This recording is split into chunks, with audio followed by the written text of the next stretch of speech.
Жетісай ауданы әкімдігінің ұйымдастыруымен аудан орталығы Жетісай қаласы қоғамдық көлікпен қамтамасыз етілді. Қазіргі таңда қалашілік ынтымақ маршруты іске қосылды. Жол жүру интервалы 10 минутты құрайды.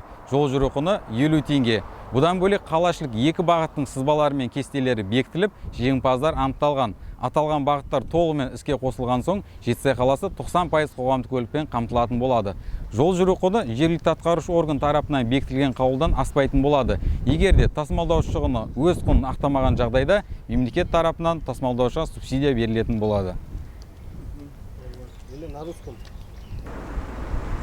По инициативе акимата Жетысайского района, районный центр город Жетысай был обеспечен общественным транспортом. В настоящее время запущен внутригородской маршрут «Ынтымақ».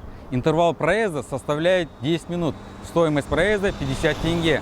После того, как данные маршруты будут полностью введены в эксплуатацию, город Жетысай будет обеспечен общественным транспортом на 90%. Стоимость проезда не может превышать постановление, утвержденного местным исполнительным органом.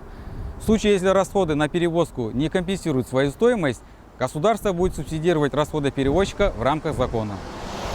Жетісай ауданының жолаушылар көлігі және автомобиль жолдары бөлімінің бас маманы Арыслан Бейбарыс Жантөреұлы.